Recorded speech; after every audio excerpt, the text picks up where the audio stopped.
vocês? Nós somos alunos da Escola Maria Menezes Cristino e vamos apresentar um trabalho no meio dessa videoaula. Esse trabalho foi proposto pelo professor Fábio Gomes, no qual vamos apresentar um conteúdo em formato de videoaula. Bom, eu espero que vocês entendam e gostem do nosso vídeo. Ele foi feito com muito esforço e dedicação. Bom, gente, agora vamos fazer uma análise do contexto histórico e o surgimento da geometria, que eles são de fundamental importância para a compreensão do conteúdo de poliedros. Bom, a geometria ela é a parte da matemática que estuda o espaço e as figuras que podem ocupá-lo. Ela analisa também as medidas e formas das figuras planas ou espaciais. As figuras planas são aquelas que possuem uma única dimensão, como este quadrado. As figuras planas são chamadas de polígonos. Já as figuras espaciais são aquelas que possuem duas ou mais dimensões, que pode ser representada por este cubo. O cubo ele é constituído por 6 lados. Esses lados são chamados de polígonos, que formam o poliedro. O cubo, então, é um exemplo de poliedro. A palavra geometria ela vem do grego antigo, geometrim, que significa medida da terra. A geometria ela surgiu na Grécia Antiga, só que os povos babilônicos e egípcios já haviam tido um prévio conhecimento, só que quem desenvolveu realmente a geometria foram os gregos. Os povos antigos utilizavam a geometria para medir e demarcar terrenos que eram destinados à plantação. Então, com aquele breve conhecimento da geometria, eles já utilizavam a geometria para as atividades econômicas e agrícolas. Então, foi de fundamental importância aquela técnica que eles chamavam de geometria, era de fundamental importância para as atividades deles. O matemático Euclides ele é considerado o pai da geometria espacial, que é a geometria que vamos abordar nesse vídeo. A geometria espacial ela estuda as figuras tridimensionais, com 3 dimensões. Então, os poliedros eles estão abrangidos no conteúdo da geometria espacial. O prisma é um sólido geométrico que faz parte dos estudos de geometria espacial. É caracterizado por ser um poliedro convexo com 2 bases, e congruentes e paralelas, além das faces planas laterais. Composição do prisma. Os elementos que compõem o prisma são a base, a altura, que é arestas laterais, as arestas, as vértices e as faces laterais. Assim, as arestas das bases do prisma são os lados das bases do polígono, enquanto que as arestas laterais correspondem aos lados das faces que não pertencem às bases. Os vértices do prisma são os pontos de encontro da aresta e a altura é calculada pela distância entre os planos da base. Classificação dos prismas. Os prismas são classificados como retos e oblíquos. O prisma reto possui arestas laterais perpendiculares à base, cujas faces laterais são retângulos. E o oblíquo possui arestas laterais oblíquas à base, cujas faces laterais são paralelogramas. Base dos prismas. De acordo com o formato das bases, os prismas são classificados em prisma triangular, que a base é formada por triângulo, prisma quadrangular, que a base é formada por quadrado, e o prisma pentagonal, que a base é formada por pentágono, o prisma hexagonal, que a base é formada por hexágono, e o prisma heptagonal, que a base é formada por heptágono, e o prisma octagonal, que a base é formada por octágonos. Paralelepípedo. Todo prisma cujas bases são paralelogramas é chamado de paralelepípedo. Sua superfície total é a reunião dos 6 paralelogramas. E o oblíquo é essa figura aqui do meio. E o paralelepípedo reto é um paralelepípedo cuja superfície total é a reunião de 4 retângulos, com 2 paralelogramas, que é essa primeira figura aqui. Paralelepípedo retângulo ou retorretângulo é o paralelepípedo cuja base superfície total é a reunião de 6 retângulos, que é essa terceira figura aqui. Bom, agora já conhecemos o paralelepípedo, agora vamos conhecer as fórmulas de cálculo, área e volume. Essas aqui são as fórmulas. Essa figura está representando um paralelepípedo retângulo, em que A e B são as medidas dos lados do retângulo da base, e C é a medida da altura. Então, esse lado A e o B representa a medida do retângulo, e o C ele vai representar a altura. Essa é a fórmula aqui da área total. Então, AT vai ser igual a 2 vezes o lado A vezes o lado B, mais 2 vezes AC, que vai ser esse lado aqui, e o C, que vai ser a altura, mais 2 vezes B vezes o C, que é a altura. O cálculo da diagonal vai ser D igual a raiz quadrada de A mais raiz quadrada de B mais C. E o volume vai ser o lado A vezes o lado B vezes o lado C. O cubo é essa figura aqui, ó. Ele é um paralelepípedo retângulo as 6 faces são quadradas, concluentes. Assim, suas 12 arestas são concluentes entre si. Aqui essas são as fórmulas para o cálculo do cubo. A área do cubo vai ser 6 vezes A ao quadrado, que é o número de lados vezes a área ao quadrado. A diagonal vai ser a área mais a raiz de 3. E o volume vai ser a área ao cubo. Poliedros de Platão. Um poliedro é chamado poliedro de Platão se satisfaz 3 condições. Primeira condição: todas as faces têm o mesmo número de arestas. Segunda condição: todos os vértices são os pontos em que concorre o mesmo número m de arestas. Terceira condição: o poliedro é euleriano, isto é, satisfaz a relação de Euler. E só existe 5 poliedros de Platão, que é o tetaedro, que é essa primeira figura, o hexaedro, que é essa figura, o octaedro, que é representado por essa figura, o dodectaedro, que é essa figura, e o oxaedro, que é essa última figura. Bom, agora vamos falar um pouco sobre o polígono convexo. O polígono convexo é aquele que, quando seccionado por uma reta, tem 2 de suas faces interceptadas. O que quer dizer isso? Quando um polígono, quando um plano passar por dentro dele, as 2 partes vão ficar iguais. Um quadrado, como esse quadrado aqui, ó, ele foi cortado por um plano e continuou inteiro. Então, o plano ele se estabelecer na figura, não pode haver espaço vago.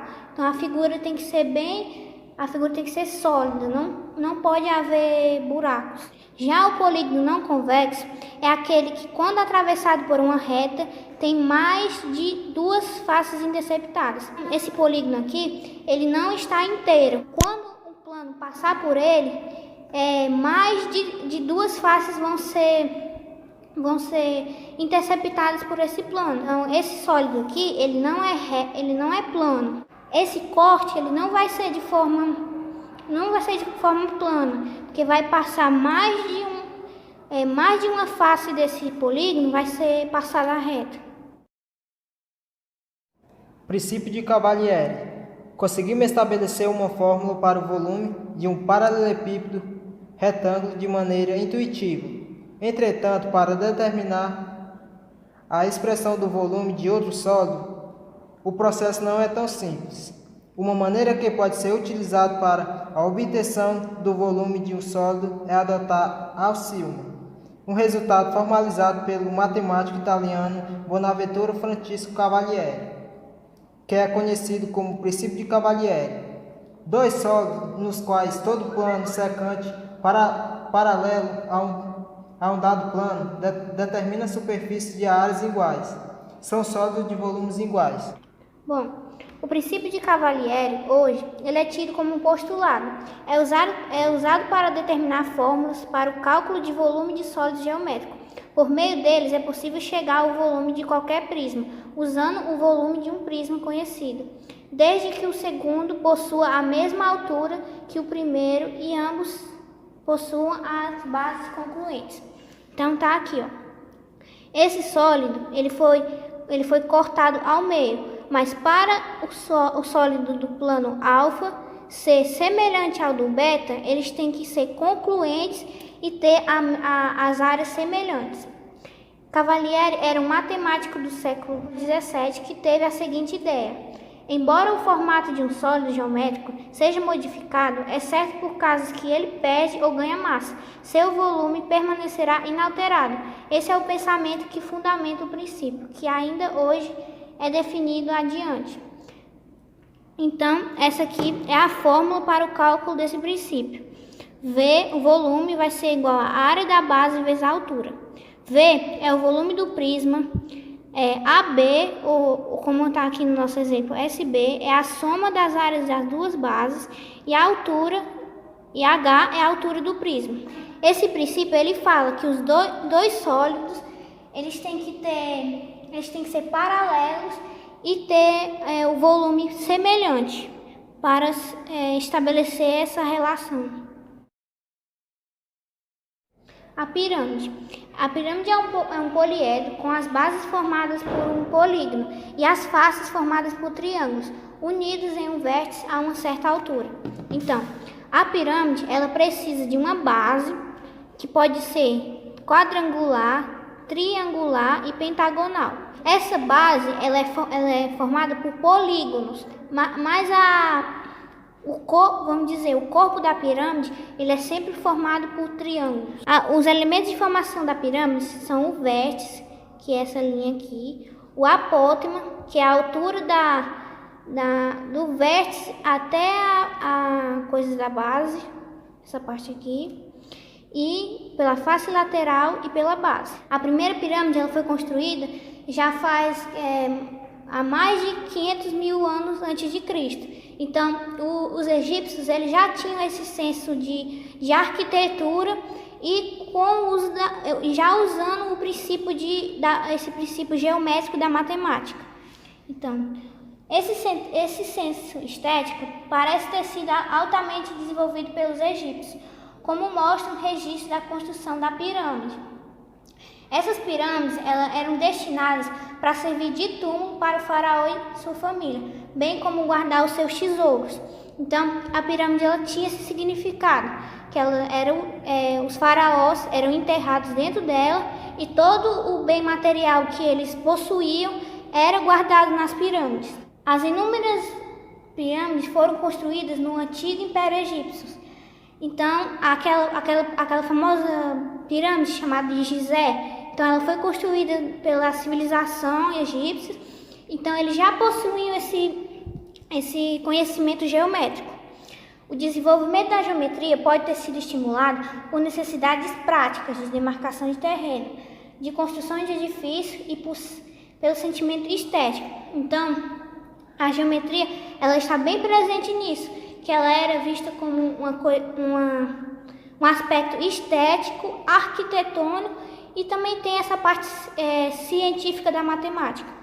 Então, esses aqui são os tipos de pirâmide, que a quadrangular, ela tem a base quadrada, a triangular, que ela também é chamada de tetraedro, e a pentagonal. Cálculo da pirâmide. Então, esses aqui. A área da base é a área do polígono que está na base. Então, o polígono que estiver na base vai ser essa área. A área lateral é representada por SL, ou também pode ser AL, o número de lados vezes L vezes AP. A área total é ST igual a SB mais SL. E o volume é o SB vezes H dividido por 3. Então, essa aqui é a representação da pirâmide. Teorema de Euler. Em todos os poliedros convexos e alguns não convexos, vale o teorema V mais F igual a mais 2, onde V é o número de vértices, A é o número de arestas e F é o número de faces. Essas são as figuras que representam o poliedro convexo, onde o teorema de Euler é válido. E esse também é uma figura que representa o poliedro não convexo, onde o teorema de Euler é válido. Então, essa é a fórmula, ela é conhecida como teorema de Euler. Ela é usada para determinar se o poliedro ele é regular. Então, quando queremos saber se o polígono ele é regular, a relação de Euler ela tem que ser válida. Agora vamos falar um pouco sobre semelhança de figura, que fala sobre os sólidos semelhantes.